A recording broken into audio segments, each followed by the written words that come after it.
Bonjour et bienvenue dans le Kick Parade 143. Salut Swan. Salut Erwan, bonjour à toutes et à tous. On n'était pas là la semaine dernière. On a loupé la news de l'année. Donc, vous l'avez certainement entendu parce qu'il y a eu beaucoup de sujets sur les chaînes de nos confrères. Cool Mini or Not, alias Simon, est passé officiellement de Kickstarter à GameFound. Un truc, on s'en doutait un petit peu quand même, hein. Oui, parce qu'ils avaient un peu tâté le terrain déjà sur leur dernière campagne. Ouais, la migration s'est faite Ils ont, doucement mais sûrement. ils ont fait un communiqué de presse officiel. Ils en donnent pas vraiment les raisons, mais Mm. bon, ils ont annoncé une signature officielle, enfin avec GameFound. Donc voilà, Kickstarter perd une de ses grosses locomotives. Clairement. Après, bon, évidemment, la débâcle de Mythic Game, hein, qui était quand même malgré tout une assez grosse locomotive pour Kickstarter. J'ai l'impression que là, les gros jeux, ça va se passer sur GameFound. Bon, il y a toujours des gros trucs sur Kickstarter, on va pas pleurer non plus, mais c'est vrai que Cool Mini or Not qui claque la porte, ça a dû leur faire bobo quand même. Mm. Mais du coup, ça serait assez intéressant de savoir un peu les coulisses, parce que j'imagine qu'il y a des raisons qui sont autres. Je pense que c'est pas juste GameFound qui doit allonger des frais pour que ça doit être plus attractif. Je pense que derrière, il doit y avoir des choses qui se passent d'un point de vue Sûrement. Kickstarter. On sait que eux, ils ont quand même vachement resserré la vis côté Kickstarter. Et en plus, c'est pas forcément pour de mauvaises choses, hein. C'était effectivement la TVA, puisque c'était du n'importe quoi. Il y a eu effectivement ce sujet qui était de ne plus pouvoir faire de projets si on avait trop de projets en attente de livraison. Alors, Enfin c'est voilà, peut-être c'est là où des ça choses coince, qui... avec Cool Peut-être Mini là où or ça Not. coince, ouais. Ou tout simplement GameFound leur a proposé un pourcentage plus bas sur leur campagne, hein.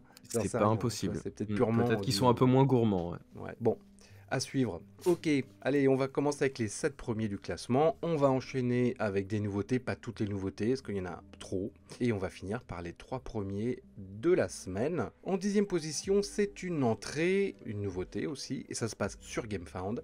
C'est Inferno Deluxe Edition. À ne pas confondre avec un autre jeu sur la même thématique qui est autre part dans le classement. C'est quand même assez étonnant, 2 jeux sur la même thématique qui sortent la même semaine sur la Mhm. même plateforme. Exactement. Je trouve que c'est un peu risqué quand même.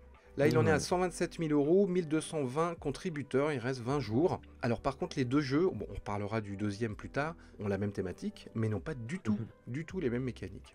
Oui, clairement. Là, on est sur quelque chose qui est plus presque du placement d'ouvriers avec de la gestion. En fait, vous êtes Du placement de démons. sur deux plateaux différents. À la fois, vous devez parcourir les 9 cercles de l'enfer tels Mm. qu'ils sont décrits dans la Divine Comédie. Et de l'autre, en fait, vous allez devoir gérer votre patrimoine et vos connaissances dans la ville de Florence, dont était originaire Dante l'ouvrage. Et voilà, et donc du coup, l'idée, c'est que vous allez devoir gagner des points de renommée, etc. Donc, je sais D'infamie. plus Des comment ils points appellent. d'infamie. D'infamie, c'est vrai, des points d'infamie, c'est comme ça qu'ils appellent ça. Donc il y a, oui, il y a un lien évident entre le poème hein, de la Divine Comédie, donc les 9 enfers, mais il reste aussi, il y a tout un pan du jeu qui se passe dans le réel, c'est-à-dire dans Florence, qui était au XIVe siècle, une des villes les plus influentes, puissantes et riches d'Europe, hein. Et donc il y a ce lien qui n'est pas dans l'autre. Hein, on en reparlera. Là, il y a quand même un lien entre on va dire, l'œuvre et le réel et sa mise en abîme, on va dire. Parce que en même temps que l'on joue, il y a une figurine de Dante qui parcourt lorsqu'il a fini, ça marque la fin du jeu, lorsqu'il est arrivé jusqu'au bout. Donc il y a, oui voilà, il y a beaucoup de mise en abîme dans ce jeu où il va falloir envoyer des gens aux enfers, ça va vous donner des points d'infamie, et en même temps il faut gérer sa réputation à Florence. Donc le jeu a l'air quand même, je trouve, assez complexe au niveau du gameplay. Ce qui ne veut pas dire forcément compliqué, mais ce que je veux dire c'est que ils n'ont pas choisi la facilité, parce qu'il y a cette gestion à deux plans, hein, sur deux plateaux différents. Il y a de la figurine, ils n'ont pas pu s'en empêcher, alors que c'était pas vraiment Ouais. indispensable. Non, c'était pas nécessaire. Ouais.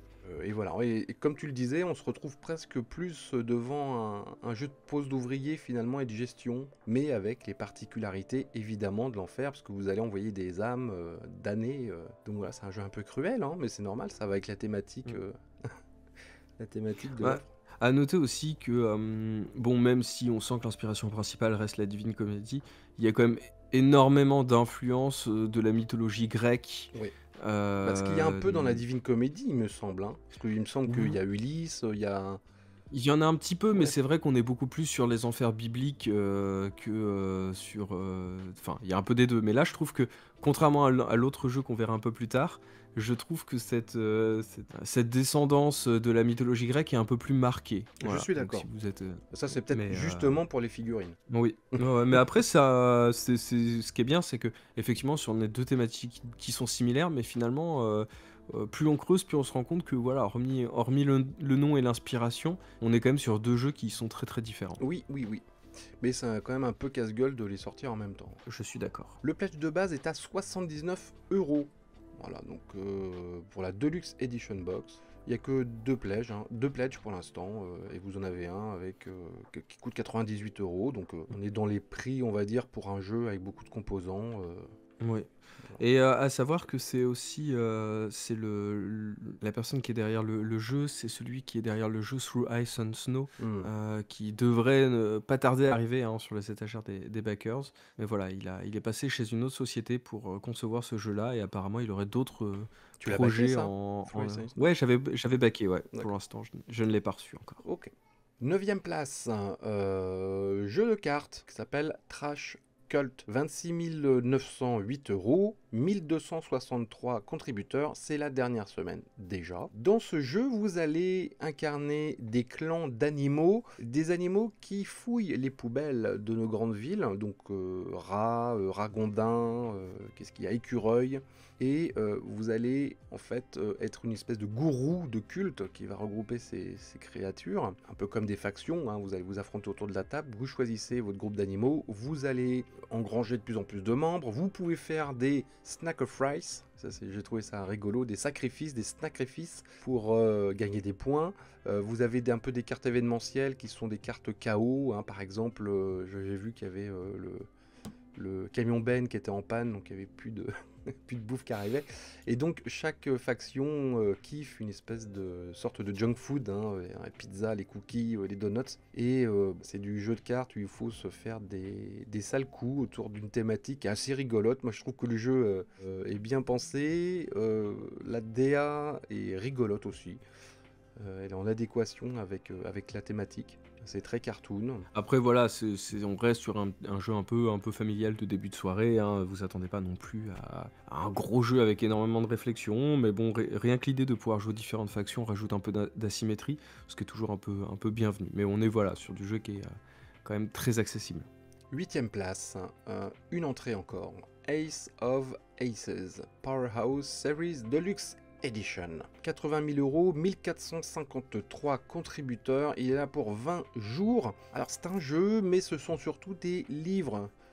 Et c'est très original, on vous propose des batailles aériennes de la Première Guerre mondiale au-dessus du ciel, enfin au-dessus du territoire français, mais vous allez contrôler ces avions uniquement avec des livres. Vous avez un livre pour chaque, il me semble, pour chaque adversaire, hein, donc c'est un jeu à 2 joueurs. Et voilà, les commandes de votre avion sont dans ce livre. Toutes les enfin comment on dit ça, pas les mouvements, mais Les manœuvres. les manœuvres, voilà, merci.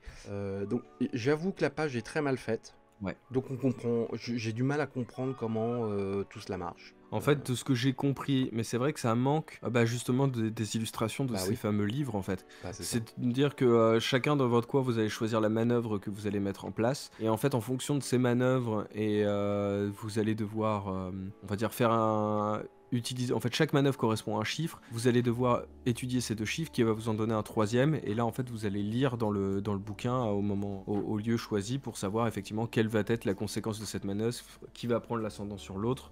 Donc c'est très original, hein, parce que les jeux de bataille aérienne, on s'attend plutôt à voir soit un jeu de figurines, soit un jeu de plateau, mais où quand même on déplace des avions, où il y a du dé ou de la carte. Non, là il n'y a que 2 livres. Donc c'est assez curieux, je sais pas trop comment ça peut marcher.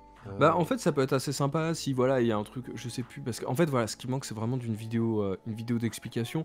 Mais voilà, de ce que j'ai compris, c'est on va dire voilà, il y a une manœuvre, un chiffre, on va soustraire l'un à l'autre, ça va nous donner un troisième chiffre. On va dire, il y en a, il a choisi le numéro à 50, l'autre il a choisi le numéro à 48. Ça fait bah ça fait 2, du coup, tu vas chercher à 2, qu'est-ce qui est noté. Et en fait, dans chacun des bouquins, ils vont indiquer bah si vous avez le numéro 2, mm. c'est le tel adversaire qui a pris le point, qui va vous infliger tel nombre de dégâts, ou alors vous allez devoir vous repositionner, etc., etc. Donc en soi, l'idée est pas inintéressante, mais après, du coup, c'est quand commence la stratégie et quand commence le hasard, ça c'est un Ouais. peu difficile à voir, Mm. faut un peu étudier le truc. Et le pledge de base est à 55 €. Bon, c'est pour les 2 livres, hein, dans un beau coffret, donc Ça reste un peu cher. ça reste un peu cher. Ouais. Bon. 7ème place, encore une entrée, encore une nouveauté. Vampire the Masquerade. Chapters, entre Ouais. parenthèses, Definitive Edition. 129 000 €, mon œil. 1483 contributeurs, il est là pour 20 jours. Alors moi, honnêtement, je l'avais zappé, heureusement que t'es là, hein, parce que à Vampire the Masquerade, il y a tellement de produits autour de cette licence, j'ai vu ça du coin de l'œil, j'ai cru que c'était d'abord un jeu de rôle, parce qu'il y a un jeu de rôle, donc je pensais que c'était des bouquins. Et en fait, non, pas du tout, c'est un vrai jeu de plateau. Ouais, un jeu narratif où vous allez en fait avoir des scénettes sur lesquelles vous allez devoir, avec lesquelles, enfin des éléments avec lesquels vous allez interagir, vous allez avoir des combats, etc. En fait, c'était une campagne qui était déjà sortie il y a quelques temps, qui avait connu énormément de déboires hein, sur la livraison aux backers. Ils se retrouvaient avec une version qui visiblement avait rencontré quand même pas mal de soucis, des problèmes d'équilibrage, des problèmes de traduction, etc., etc. Sachant que entre temps ils ont ressorti un autre jeu qui s'appelait Werewolf the Apocalypse, et Je me déjà ça avait rappelle, un peu fait grincer des dents parce que les joueurs de Vampire c'est le se cas de le disaient dire. bah en fait nous on attend toujours que vous veniez rectifier le jeu. Hmm. Donc là, en fait, ils arrivent avec cette version Deluxe. Donc en fait, ce qu'elle propose, c'est que, en fait, au lieu d'appeler ça un errata, en fait, ils appellent ça un upgrade. Ils offrent Malin. la possibilité de, plutôt que d'avoir les tuiles comme dans la première version, d'avoir plutôt des bouquins à spirale comme ça se fait aujourd'hui. Hmm. Et après, avoir le choix entre une version Deluxe et une version classique. La version classique comprend moins de composants et se joue notamment via une application. Et l'autre, en fait, permet de se passer de l'application pour pouvoir jouer uniquement avec des composants de luxe. Et de Ce remplir qui est ta en soi table de tokens. voilà. Ce qui est en soi une proposition qui est pas inintéressante, sauf que, de ce qu'on peut lire sur les forums, bah, ça fait encore une fois un peu grincer des dents, dans le sens où les joueurs se disent, bah, en gros, on a l'impression qu'ils viennent surtout chercher un nouveau public, Hmm. mais que pour ceux qui étaient là à la première campagne, bah, en fait, le pack d'Errata, enfin, il coûtait extrêmement cher, c'est difficile, enfin, en gros, nous, on n'attendait pas spécialement une application, Hmm. on aurait préféré qu'ils se concentrent déjà sur l'idée de peaufiner le jeu plutôt que de nous faire complètement repasser à la caisse, alors que bon, voilà, le jeu a fait des déçus. Après, il y a aussi des gens qui sont très satisfaits du jeu, mais voilà, c'est vrai que là, on est sur quelque chose où l'écoute des joueurs n'est pas forcément la priorité, et c'est vrai que c'est dommage parce que je trouve qu'esthétiquement, le jeu a l'air très très C'est joli. beau. Je me rappelle qu'à l'époque, la campagne m'avait fait un petit peu d'œil. Hmm. J'avais été un peu refroidi par le nombre de matériel, etc. Donc l'idée d'une application qui te permette de potentiellement de faire un jeu un peu plus allégé, je trouve que c'est une proposition qui est pas inintéressante. Le Hmm. fait d'avoir ce double choix est pas mal. Ça, c'est peut-être quelque chose qui serait à refaire dans de futures campagnes dont on devrait s'inspirer. Après, bon, bah, on espère que les joueurs de la première heure seront entendus et pourront avoir ce qu'ils réclament, sachant que a priori, autre drama autour de cette campagne, c'est la modération des commentaires, dans le sens où en fait il y a plein d'anciens backers qui sont revenus, qui ont pris des pledges à 1 € pour réussir à s'exprimer et Hmm. à pouvoir discuter avec les personnes via l'espace commentaire en disant bah Censure. voilà, nous on attend ça, et en fait tous les commentaires sont automatiquement supprimés, Eh ouais, tout ce sympa. qui est un peu négatif, un peu machin, etc. Bon, ça Hmm. c'est pas une démarche qui est très très cool, et Non. malheureusement ça laisse un peu des traces à l'avenir. Ils ont un gros panneau hein, avec AI barré. Ils indiquent qu'il y a plus de 300 personnages, items, des environnements, des décors, des objets, et que tout est fait par des artistes, pas d'intelligence artificielle. Donc on peut saluer quand même cette démarche, malgré tout le reste. On en est à la 6ème place, il me semble. Ouais. C'est Trailblazer, The Arizona Trail. Il vient de passer la barre des 100 000 €, 1474 contributeurs. Il reste une quinzaine de jours pour ce jeu de balade dans les magnifiques paysages d'Arizona. que je connais un peu. C'est vrai que c'est beau, l'Arizona. Enfin, ça a sa beauté, en tout cas. Faut aimer le désert. Voilà, donc le jeu continue son petit bonhomme de chemin, toujours au prix de 46 €, ce qui est un prix très correct. Oui. Jeu de base, hein, évidemment. Sinon, vous avez le Deluxe qui est à 64 €, mais c'est pas non plus délirant. Bon, sachant que la petite particularité de ce jeu-là était justement de proposer aussi une question de gestion de cette randonnée, à savoir que bah voilà, une randonnée comme dans la vraie vie, ça se prépare, on fait pas n'importe quoi, et c'est quelque chose qu'ils ont vraiment eu envie d'intégrer aux mécaniques du jeu. Donc vous allez avoir la gestion de la soif, de la fatigue, de la faim. Vous pouvez rencontrer des espèces qui sont dangereuses, donc faut pas non plus faire n'importe quoi. Donc l'idée c'est de faire un beau voyage, mais il faut rester aussi raisonnable. Oui, Et du coup, je trouve que bon, c'est ce qui permet de se démarquer un petit peu de tous ces jeux de oui, randonnée qui sont un qu'on peu trouve Disneyland. actuellement. Ouais, c'est ça. Ouais. Bon, après, en soi, c'est très bien, mais du coup, aujourd'hui, faut faire un jeu comme ça qui arrive un peu à se démarquer. Donc, je trouve que c'est pas plus mal. 5e position, eh ben, c'est une vraie surprise, hein. C'est Conservas, on en avait parlé il y a 2 semaines, en nouveauté. Donc ce petit jeu de gestion de boîtes de conserve, de Mhm. pêche et de boîtes de conserve. 48 000 €, 1911 contributeurs, il reste 14 jours pour un jeu qui n'est pas cher, hein, 23 €. Petit Ouais. jeu de cartes, très bien illustré. Mais plus je le vois, plus je trouve que les illustrations sont vraiment très belles. Mhm. Et bah, le jeu plaît. Alors, est-ce que c'est la thématique qui est très originale? Est-ce que c'est le prix qui est très modéré? Est-ce que c'est la direction artistique qui plaît? Bah, je pense qu'il y a aussi l'auteur qui aujourd'hui commence à se faire un peu connaître hein, dans l'univers des jeux solo. Warp Sage et comment c'était La Mort aux Trousses, ça avait quand même bien plu, hein, les retours étaient quand même globalement très positifs. Donc je pense que voilà, aujourd'hui c'est un mec qui est un peu surveillé, qui est suivi par une communauté et qui répond présent. C'est vrai que je regrette quand on voit que les deux autres jeux ont eu le droit à des versions françaises de pas avoir eu une VF Pour de celui-là. proposer dans cette campagne, parce qu'en Bon, soi ça il n'y a va pas venir, non plus hein, je énormément de texte. Oui, je pense que ça sera une sortie Ouais. boutique, mais c'est vrai qu'on se prive un peu de l'effervescence de la campagne, Ah, ça c'est c'est sûr. dommage. Mais il y a de bonnes chances que que ça sorte en boutique en français, hein. Ouais, mais comme on le dit, les Français sont encore un peu frileux Un hein, peu sur les frileux jeux sur le solo. solo Hein. pur, hein, ouais. En tout cas, 5e place, c'est une vraie surprise, hein, quand même. 4e place, alors il est rentré la semaine dernière, évidemment on n'en avait pas parlé parce qu'il n'y avait pas d'émission, donc c'est une nouveauté pour nous, c'est le nouveau chapitre de Aeon's End, qui s'intitule The Descent. Alors je ne sais pas si c'est un clin d'œil au jeu The Descent pour Je ne sais pas. flatter le chaland, je ne sais pas. Donc Aeon's End, hein, ça fait un moment que c'est sur la place. Vous le trouvez en boutique ainsi que ses extensions, parce qu'il y a beaucoup d'extensions de Aeon's End, et c'est du deck building pur et dur, qui est très réussi. Moi, je l'ai essayé. Toi, tu l'as plus décortiqué que moi. Moi, je l'ai emprunté chez Mathieu à la boutique pour l'essayer. C'est vrai que ça a l'air d'avoir plein de potentiel. Et avec toutes les extensions, je pense que tu peux bien t'éclater. Ouais, bah d'ailleurs c'est assez drôle parce que je trouve que... c'est la phrase un peu cliché, mais je trouve que cette extension, elle est un peu entre tradition et modernité. C'est-à-dire qu'on quitte un peu le côté legacy narratif auquel avaient le droit les dernières grosses campagnes de Aeon's End. Hein. On se rappelle, il y avait Aeon's End Legacy, et puis ensuite il y en avait eu un autre, Héritage, je crois, quelque chose comme ça. Et donc du coup, là, ils avaient vraiment accentué sur le côté de vous allez voir jouer, vous allez évoluer, vous allez découvrir le lore, l'univers, etc., etc.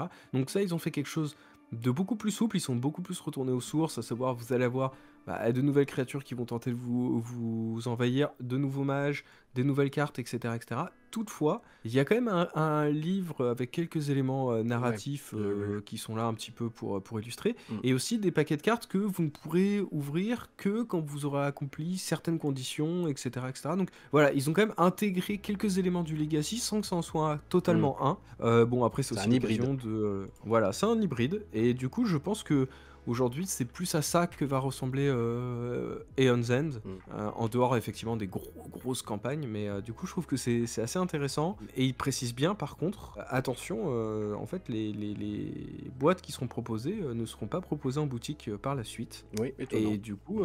étonnant, parce que et ça du sort coup se plutôt pose en la général question en de... boutique, hein, bah ouais, en c'est France, ça, et hein. du coup quid de l'ASF en fait, enfin de l'ASF, pardon, de la VF, dans le sens où nous on a traduit la plupart des boîtes, alors on a un petit peu de décalage par rapport aux campagnes anglaises, mais donc du coup ça veut dire quoi? Ça veut dire que quand on va vouloir on va arriver à cette édition là, c'est-à-dire qu'il y a des éléments qu'on n'aura pas possibilité d'avoir en VF, ou est-ce qu'ils vont faire un Kickstarter un peu plus tard, je ne sais pas, mais c'est vrai que c'est bizarre. Qui comme... sait, c'est manière de qui faire. Je ne sais plus. L'éditeur français de Eon Zen, enfin le localisateur, Je crois que c'est Matago. c'est Matago. Bon, bah voilà. Je sais pas. Je sais pas si Matago du coup est sur le coup ou pas pour une future campagne parce qu'ils en font un peu des campagnes maintenant Matago pour des VF. À voir. Donc ça coûte 65 € de base, la boîte de base, plus deux petites extensions avec. Voilà. Et c'est encore là pour une semaine. Il en a 288 000 € et 2205 contributeurs. Mais avant de découvrir les 3 premiers du classement, on va passer par la case nouveautés. On évoque pas mal de nouveautés, donc on va pas aller...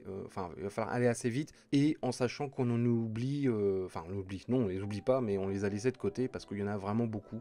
Donc si vous avez des nouveautés qui vous ont tapé dans l'œil et nous n'évoquons pas dans cette émission, n'hésitez pas à le dire dans les commentaires, voilà. Donc moi j'ai choisi un jeu de figurines, voilà, c'est pas souvent, mais c'est Mantic Games qui est spécialisé dans la figurine, qui fait du jeu aussi. Il me semble qu'ils avaient fait Hellboy.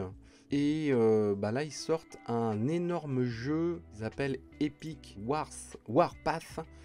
Donc qu'est-ce que c'est Epic? En fait, c'est quand même un peu un nom générique dans le jeu de figurines. C'est une sorte de jeu d'armée, mais en beaucoup plus gros. C'est-à-dire que vous avez beaucoup plus d'unités. C'est une espèce d'énorme jeu d'armée. Donc ce qui fait que les figurines sont beaucoup plus petites, bien sûr. Et il se trouve que Games Workshop, ils font Warhammer et Age of Sigmar, donc la marque numéro 1 de jeux de figurines dans le monde, est en train de ressortir une version de leur jeu en Epic. Ce qu'ils avaient fait il y a des années. Je suis pas un spécialiste de Games Workshop, loin de là, mais ils sont en train de ressortir une version épique, et du coup Mantic Games en profite. C'est un peu le studio de cinéma italien des années 80, que quand il y a un gros succès américain, se faufile derrière pour faire c'est une imitation. C'est un peu ça, c'est rigolo. Donc Mantic Games fait son Epic Warpath, donc jeu de science-fiction, d'affrontement avec plein de figurines où vous avez parfois des unités avec plusieurs unités sur le même socle. Avec des véhicules, des canons, des vaisseaux, voilà. Donc là, vous avez de quoi de vous éclater sur une table si vous aimez les énormes batailles avec plein d'unités. Il y a 4 factions, vous avez les Enforcers, je crois qu'ils sont les humains d'ailleurs. Plague, donc c'est une espèce c'est des Marines zombies. Vous avez les nains Forge Fathers, et vous avez une ancienne civilisation qui revient à la surface, qui s'appelle les Asterians, donc c'est un peu les aliens, voilà. Donc c'est pas très original, ils sont un peu dans la sécurité, au niveau des thématiques et des factions, même des designs, ça fait assez Games Workshop aussi. Mais voilà, en tout cas, le gros avantage avec Mantic Games, c'est que ça coûte beaucoup moins cher que Games Workshop. Là, vous avez un pledge de base à 89 livres, donc ça fait quoi? Ça fait un peu moins de 100 balles, quoi. Donc pour un gros jeu de figurines, c'est pas mal. Vous avez il me semble, deux factions. D'ailleurs, c'est même pas le plus gros pledge, le plus petit pledge. Le plus petit pledge, il est à 69 €. Mais vous avez une seule armée. Donc si vous voulez 2 armées, c'est 80... oui, ça fait 104 €, c'est ça. 89 pounds, ça fait 104 €. Donc, vu la quantité de ce qu'il y a dans les boîtes, franchement, c'est plutôt un prix attractif, quoi.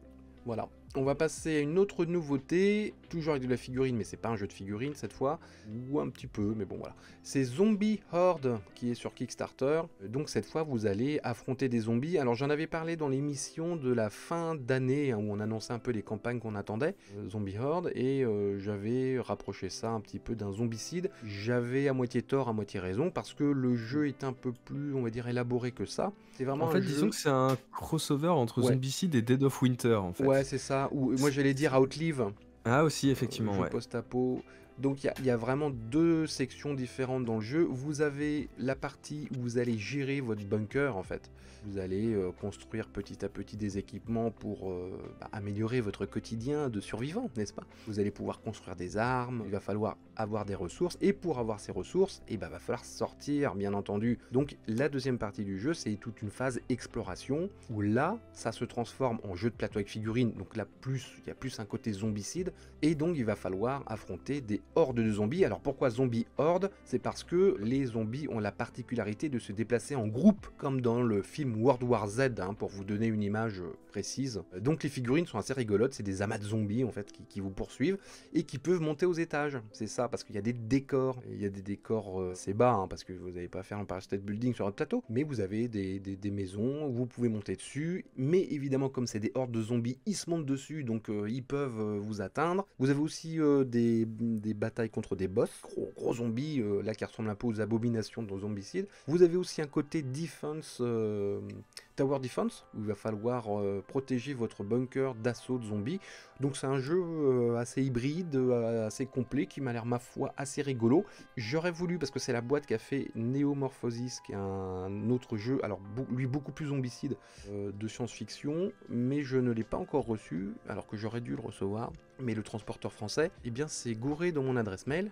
Donc je n'ai jamais été mis au courant que le jeu était arrivé, était à ma disposition juste à côté de chez moi. Et 10 jours après, bah voilà, il est reparti aux États-Unis. Voilà, c'est sympathique. Donc je suis en train de débrouiller l'histoire, mais donc voilà, j'aurais voulu ouvrir cette boîte avant que Zombie Horde n'arrive. Mais en tout cas, ils ont livré Neomorphosis, hein, ils sont pas responsables de cette bévue avant de lancer Zombie Horde. Voilà. Une très belle figurine, assez cartoon, hein. Là on revient aussi un peu dans le zombicide, notamment des joueurs de football zombies de toute beauté.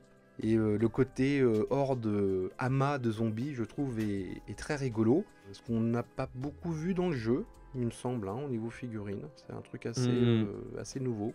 Oui, Mais- c'est assez nouveau. Après, on est quand même sur du gros classique du jeu de zombies, hein. Enfin, je veux dire, en Oui. termes de mécanique, on va dire sur le côté un peu escarmouche.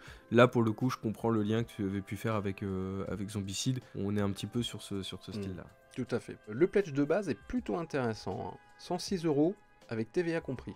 Pour la boîte de base plus la boîte de stretch goal, moi je trouve que c'est cool. Et en plus il y a une VF. Donc c'est plutôt un deal intéressant.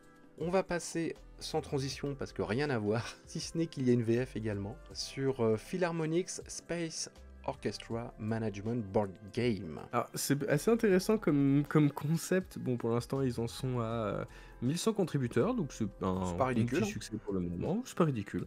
Alors, vous allez sur de la gestion de ressources et du placement d'ouvriers. En gros, vous allez devoir parcourir l'espace pour aller recruter les meilleurs musiciens et faire votre propre orchestre. Du coup, je trouve que l'idée est plutôt chouette. Bon, même si ça rappelle cette scène de l'épouvantable cinquième élément, mais c'est Bah, vrai moi que... c'est pareil, je déteste le cinquième élément, mais bon, je trouve que c'est un film qui est beaucoup aimé, donc on va s'en prendre plein la gueule dans Oui, les mais c'est ce commentaires. qu'on appelle de la nostalgie, mais bon, c'est pas grave. En gros, l'idée est quand même plutôt chouette de se dire, en fait, on aurait pu faire juste un jeu sur parcourir le monde et aller chercher des musiciens à droite à gauche. Là, non, il y a vraiment ce côté espace que je trouve plutôt original, en fait. Après, j'ai pas spécialement l'impression que dans les mécaniques, on va dire, du jeu, que ça apporte énormément de choses. C'est des choses qu'on aurait pu de toute façon faire si on se déplaçait sur Terre, hein, mais en tout cas, je trouve que le combo de thèmes est plutôt bien trouvé. Le jeu est assez chouette, mais peut-être un peu visuellement agressif. On va dire que reste à voir C'est ce comment, que j'allais en dire, termes hein. d'ergonomie, etc., est-ce que c'est vraiment lisible? Il faut Parce jouer que avec c'est des vrai que là, lunettes quand de on soleil, hein. contourne- Ouais, c'est un peu ça. Ouais. Ouais, un petit peu. C'est un peu baveux, quoi. Ça me dérange quand même. Et là, ça coûte combien, ça? Ça coûte 75 €, plage de base. Ouais. Bon, Ok. On c'est enchaîne. dans la norme. On enchaîne. Alors cette fois, on va finir la finesse de la culture. Nous allons forger des artefacts, aller dans les mines, prendre des minéraux, etc., etc. Avec deux jeux qui peuvent un peu se ressembler sur leur thématique. Le premier, c'est Forge Flame, hein, sur Kickstarter, qu'on est à 500 contributeurs. Jeu français, dans lequel tu veux expliquer ou pas? Oui, si tu veux. En fait, on est un petit peu dans la logique. Enfin, moi, ça m'a fait un peu penser à Clank, hein. On va pas se mentir, Oui. même au niveau de l'esthétique. L'idée, c'est que vous allez devoir vous enfoncer plus profond dans les mines. Ces mines, elles vont être découpées en différents segments. Vous allez devoir forger des artefacts en fonction des objets que vous trouvez. Et après, ça va symboliser sous forme de deck de cartes. Donc, en gros, il y a quand même une composante de deck building, un peu comme dans Clank, hein, finalement. Mais là, on va dire qu'il y a un côté... vous allez pouvoir faire vraiment des sales coups à vos adversaires, les mettre en difficulté, leur faire revoir tous les plans qu'ils avaient calculés depuis 3 tours, parce que jours, en fait, oui, vous allez il faut les le envoyer dire. à péter au schnock. Voilà, donc bon. L'idée est plutôt chouette. Ouais, il y a quand même une esthétique un peu jeu mobile qui, moi, me touche C'est ça, pas spécialement. c'est un Voilà. style. Bon, voilà, c'est un style. Ouais. Bon, c'est pas mon préféré, mais bon, c'est logique. Mais je trouve quand même que c'est difficile de pas faire de parallèle avec l'Ankh, Ouais, c'est honnêtement. sûr, c'est sûr. Ouais, puis tu vas pouvoir construire des artefacts Mm. avec tous les minéraux que tu as chopés. 49 € le pledge de base. Correct, correct, correct. Oui, VF, hein, correct. évidemment, parce que c'est un jeu Mm. français. Et c'est à partir de 10 ans, donc pas non plus un jeu ultra compliqué normalement, hein. Alors, oui, on faisait une transition avec le suivant qui s'appelle Everstone Discovering Ignis. On est Oui, lui aussi à 500, environ 500 contributeurs, qui est sur Kickstarter également. Parce que là aussi, il est question d'artefacts, n'est-ce pas? exactement. Sauf que là, en fait, vous allez retrouver de vieux artefacts qui ont été un peu endommagés par le temps. Donc, du coup, vous allez avoir un jeu qui va être divisé en plusieurs phases. La première va consister à avancer sur son tracker de réputation. Puis, vous allez devoir aller collecter ces espèces de reliques, d'artefacts. Ensuite, vous allez devoir vous déplacer sur le plateau central pour collecter des ressources. Ces mêmes ressources qui vont vous servir derrière à restaurer ces reliques de façon à pouvoir en fait les mettre sur l'étal de votre caravane et donc du coup gagner de la réputation. Et voilà, donc du coup là on Mm. est sur une mécanique qui est un peu plus différente, mais on retrouve quand même certaines similitudes. On perd le côté deck building, mais on a un côté on va dire plus pose d'ouvrier, gestion sur le long terme, Et le côté avec un côté design un aussi, petit hein. peu. Et surtout, il y a un côté aussi beaucoup plus asymétrique dans Mm. ce jeu-là, je crois, dans le sens où en fait on va dire, toutes les caravanes, alors ils appellent ça workshop, mais vont être différentes en fonction du joueur, de celle que vous choisissez en début de Mm. partie. Vous allez avoir des avantages sur certaines reliques que vous n'aurez pas sur d'autres, etc., etc. Donc voilà, la proposition est pas inintéressante. Le statut est somme toute assez sympathique aussi. On n'est pas non plus sur du jeu révolutionnaire, mais ça tient la route. Et ça coûte 55 € de base. On enchaîne avec un petit jeu qui nous a un peu tapé dans l'œil tous les deux, qui s'appelle Dyson Crusoe, qu'on est quasiment à 1000 contributeurs, hein, et là c'est sur GameFound, et c'est la dernière semaine. Un petit jeu de survie, finalement. Exactement. Alors qui existait en fait en Corée du Sud depuis de nombreuses années, qui était en boutique, etc., qui n'avait jamais été traduit. Et donc là, en fait, il s'agit d'une campagne pour la traduction de Mm. ce fameux jeu. Bon, au-delà même du nom, je trouve que on retrouve beaucoup des mécaniques du jeu Robinson Crusoe, hein, qui Mm. était un classique hein, que nous on a Un de gros jeu. Ouais, Ignacy Trzewiczek, il me semble.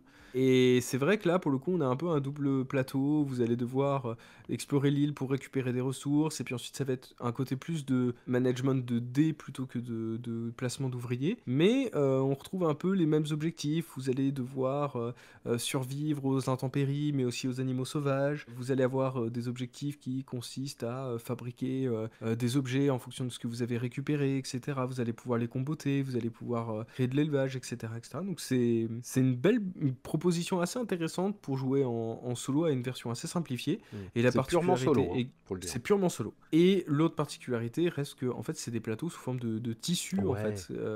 Et c'est c'est beau, hein.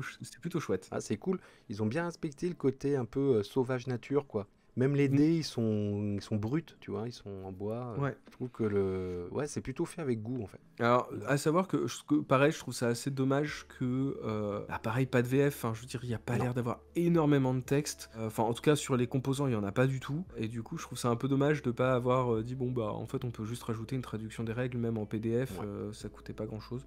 Pledge de base, 22,73 €. Précis, hein. C'est ça. Et vous avez Sachant un qu'il print and existe play. aussi une version, voilà, Ouais, exactement, print and play, ouais, donc vous pouvez même l'avoir à 5 $. Ouais. Dernière nouveauté que l'on évoque, c'est le Steam Power, le nouveau Martin Wallace. Bah, le nouveau et l'ancien en même temps, parce Oui. que j'ai un peu l'impression qu'il retourne à ses premiers amours. Bon, bah, déjà, le mot Steam fera forcément écho à ses premiers succès, hein, Age of Steam notamment, etc. Donc, on retrouve un peu cet amour-là. Et puis, le jeu de train, hein, Ah. qu'il a déjà exploré plusieurs fois. Moi, je me rappelle surtout de sa version Australia, là, sa version Cthulhu, qui était assez improbable, mais plutôt chouette. Donc voilà, on est sur du pur Martin Wallace. Vous allez avoir un terrain à conquérir, des trains, chacun va avoir ses lignes de chemin de fer à devoir placer, vous allez devoir gagner réputation, etc., etc. Bon, c'est très épuré, ça peut plaire. On est un peu sur le côté, on dirait presque un jeu à l'allemande, tellement c'est très simple. Après, je trouve que pour avoir étudié la page comme ça, j'ai un peu du mal à voir en quoi il se démarque vraiment. C'est ça. J'ai l'impression de voir un ses- énième jeu de train. Voilà.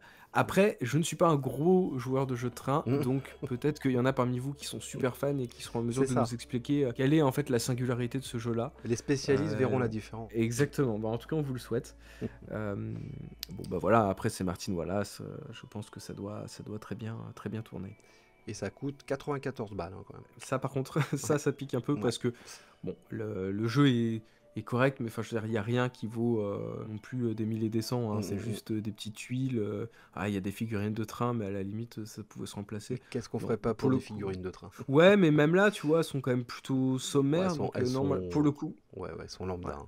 pour le coup, je trouve que ça se justifie C'est pas. un peu En rush. vrai, on peut. Ça, je suis quasiment sûr que si ça n'avait pas été un Martin Wallace, ce jeu-là, on l'aurait pu le trouver à 50 €. Ouais, c'est possible, c'est possible. On paye la marque, mec.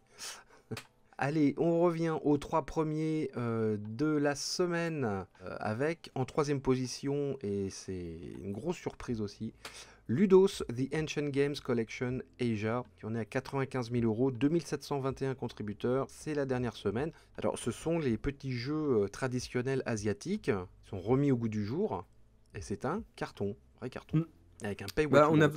on en avait parlé la semaine dernière, on avait dit un petit peu tout ce qu'on aime, enfin tout le bien qu'on pensait de cette campagne, mais au-delà même des jeux, mais dans la démarche. Donc du coup, on est assez content. Bah déjà, ça avait bien pris la dernière campagne qu'on avait étudiée. Donc voilà, on voit que bah, ça plaît, qu'il y a des gens qui ont envie de conserver ce patrimoine-là. Je trouve que c'est bien vu. Bon, ils reviendront avec une autre collection, c'est évident. De toute façon, c'est presque annoncé hein, Oui, oui. dans l'idée en disant là, voilà, c'est des jeux asiatiques, ils avaient fait un peu les jeux genre mexicains, Ouais. mais je pense que voilà, petit à petit, ils vont explorer comme ça différentes régions du Pour faire globe. le tour de la planète. Mm. Deuxième place, c'est une entrée, et c'est une entrée assez impressionnante. C'est Dante Inferno. Alors voilà, donc aucun rapport avec Inferno qu'on a vu à la 10e position. Pourtant, les deux jeux sont tirés de la Divine Comedy de Dante, sauf que là, on est clairement dans du jeu narratif, on est presque dans du...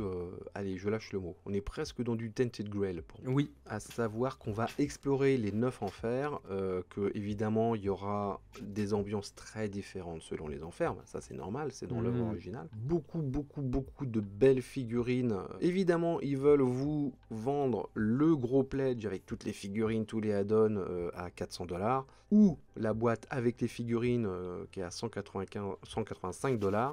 Vous pouvez trouver le jeu néanmoins de base pour 99 $, donc ça fait à peu près quoi, 98, 97, 95 €.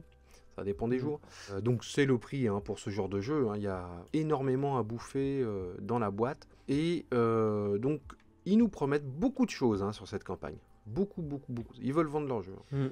Donc tu as du narratif, donc qui apparemment change selon les personnages que tu choisis, selon les options que tu prends pendant l'histoire, donc vraiment une narration évolutive. Il y a du combat, donc il y a vraiment un aspect jeu de plateau de figurines, à savoir que les décors ne sont pas gadgets dans ce jeu, ils ont une vraie importance parce que tu peux les lancer à la tronche des monstres, tu peux monter sur les décors, donc il y a cette gestion-là. Et quoi d'autre? Qu'est-ce qu'il y a encore comme particularité? Bah, il y a un côté un peu exploration, parce que vous allez avoir des cartes qui vont se placer. Pour le coup, là, le lien avec Tainted Grail est assez évident, hein. On est sur du carte format tarot qui vont différer. Alors, ce qu'on n'a pas précisé, mais c'est qu'en gros, les 9 cercles de l'enfer vont être illustrés chacun par une boîte. Et chacun va avoir le droit à ses propres composants, ce qui est plutôt bienvenu. Moi j'avais un petit peu peur de ce côté, parce que je suis pas un grand fan de tout cette esthétique très Diablo, enfer, etc. Je trouve que je m'en lasse assez vite. J'étais quand même assez content de voir qu'ils étaient capables de proposer pas mal de diversité. Ils tombaient pas trop dans ce cliché un peu horreur gothique. Voilà, ils proposent vraiment des ambiances très différentes. Bon, après, on va pas avoir le côté oh, c'est magnifique, c'est joli, etc. Non, ça reste les enfers, hein. Mais c'est juste différents styles. Et puis, bah, surtout, ce qu'ils mettent en avant, c'est des gros combats de boss. C'est-à-dire qu'au-delà de... Voilà, l'idée, ça va pas être tant du jeu où vous allez affronter des mecs à droite à gauche, c'est plus vous allez explorer, découvrir des trucs, etc. pour vous préparer pour le boss de chacun des niveaux. Ouais, mais en même temps, ils insistent vachement sur le côté narratif, hein, sur l'évolution de l'histoire des personnages, des champions, hein, comme ils disent, parce que vous incarnez des champions. Donc c'est très très ambitieux. Ils promettent beaucoup de choses dans ce jeu. Donc est-ce que tout va être au rendez-vous? Je ne sais pas. que après à la fin ça donne un jeu équilibré entre narration, action, on va dire, pour simplifier? C'est à voir, c'est à voir. En tout cas, le jeu est très beau, enfin a l'air très beau. Ouais. En tout cas sur la page, il est très beau. Bon, évidemment, on s'éloigne un petit peu du concept de base, hein. C'est-à-dire que là, c'est comme tu le disais, on arrive avec des espèces de guerriers badass ou guerrières badass, et puis on va se foutre des piliers sur la tronche des démons. Donc voilà, c'est autre chose. Il y a une application, mais qui est payante, qui s'appelle Forteller Narration, et qui est pas même dans le plus gros pledge, il y est pas apparemment, hein, cette application. C'est vraiment un truc qu'il faut prendre à part. Vous avez des boîtes en plus avec des héros. Voilà, il y a beaucoup d'add-ons. Ils se la jouent un peu Awaken Realms, quoi. Mais il propose quand même une version, enfin $99, c'est pas excessif. Non. Voilà, c'est juste qu'à la place des figurines, vous aurez Ouais, des standees ouais, qui ont ils l'air sont d'être chouettes. plutôt bien illustrés. Ouais. Voilà, bon, vous commencez à connaître l'émission. Vous savez que nous, on aime bien quand il y a cette proposition-là pour Bah oui, quand il y a les deux, ouais. bourses un peu plus modestes. Voilà. Bon, même si effectivement, comme tu le disais, ils mettent en avant, d'ailleurs, sur Bien sûr. la droite de la page, il n'y a que le all-in, quoi. Alors, avec cette espèce de truc de. En fait, il vaut $756, mais vous pouvez l'avoir à 400. Ouais, permettez-moi d'en douter. Mais bon. Économie Après, de voilà, $357. Ouais, normalement ça coûte Ouais, c'est ça. 715 Ah. euros et tu l'as à 377 euros. Ouais, bon, ouais, c'est comme les soldes, hein. Voilà, on Oui, sait que c'est c'est un ça. peu bidon. Mais bon, la proposition est pas inintéressante, c'est plutôt chouette. Enfin, en tout cas, si ça tient ses promesses. Voilà, c'est ça. Parce que entre ouais, vous allez voir, c'est une narration de dingue, vous avez plein de chemins à prendre, c'est super rejouable. Ouais, vous allez voir, les combats ils sont ouf, vous pouvez vous prendre des bouts de décor dans la tronche, il y a toute une tactique. Bon, faut voir, hein.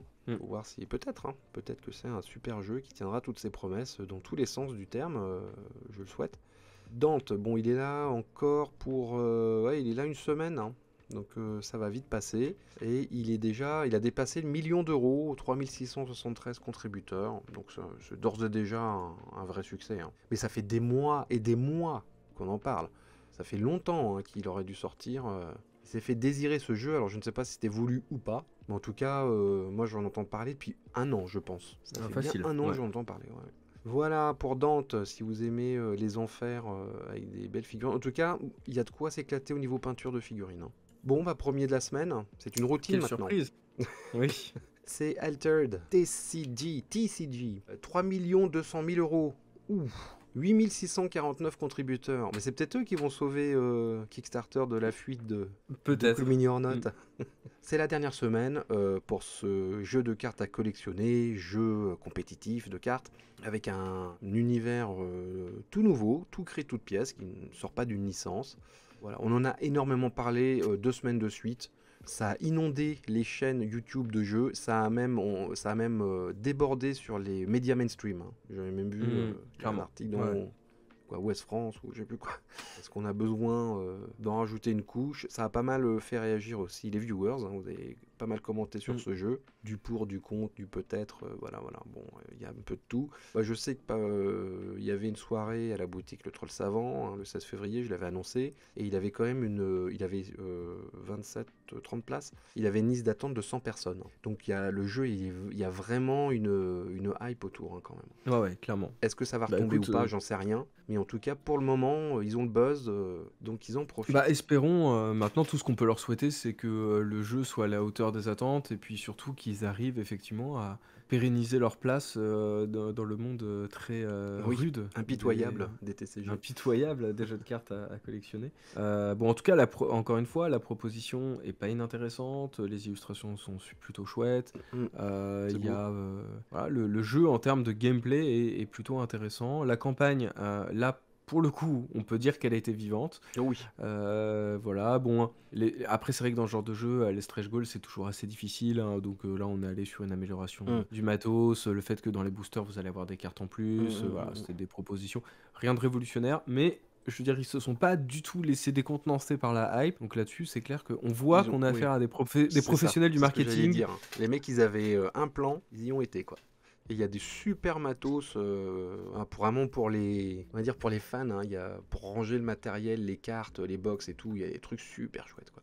Donc voilà, non, c'est très bien pensé, c'est fait, comme tu disais, c'est pro jusqu'au bout des ongles. Voilà. Moi, certainement, je prendrais un ou deux starter deck en boutique pour essayer. Enfin, je l'ai déjà essayé à Vichy, je vous l'avais dit d'ailleurs, et puis vraiment apprécié le jeu. Mais voilà, je ne vais pas me plonger dans la collectionnite Hmm. d'Altern. J'ai déjà résisté à l'Orcana. Hein. À l'Orcana, j'avais acheté deux starter decks et puis voilà. Et puis je ferai certainement la même chose avec le Star Wars là, qui arrive en mars, là, les TCG. Tu mets le doigt Ouais, ça dedans. peut être vite un gouffre financier, hein. Ouais, bah Faut pas trop se disperser. peut-on citer comme exemple notre cher Mathieu du Troll Savant qui est complètement tombé dans l'abîme de l'Orcana, qu'on a des classeurs entiers. Voilà quoi. Il est perdu. Bon, voilà, après, je peux comprendre totalement. C'est pour ça que je n'y mets pas le doigt d'ailleurs. C'est parce que je suis totalement le genre d'individu qui est capable de faire ce genre de choses. Voilà. Donc, tu sais, c'est comme la drogue. Faut détourner le regard. Mm. C'est ça. Not even once. C'est ça. Bon, et ben voilà, on a fait le tour. Merci à toutes et à tous de nous avoir suivis. Pouce bleu si ça vous a plu. Abonnement si vous découvrez l'émission. Commentez les jeux qui sont sortis cette semaine, notamment Dante. Allez-vous craquer pour Dante. Puis, comme je le disais tout à l'heure, si vous avez des nouveautés que nous n'avons pas évoquées, n'hésitez pas. Bon, et ben Swan, à la prochaine. Il nous reste plus qu'à se dire à la semaine prochaine. J'en Et profite puis, d'ailleurs en pour te attendant- remercier officiellement de m'avoir prêté Too Many Bones. Ah bah je t'en prie, je te laisse apprécier le jeu. On fait nos trafics. Bon allez, à la semaine prochaine. À bientôt. Ciao. À la semaine prochaine.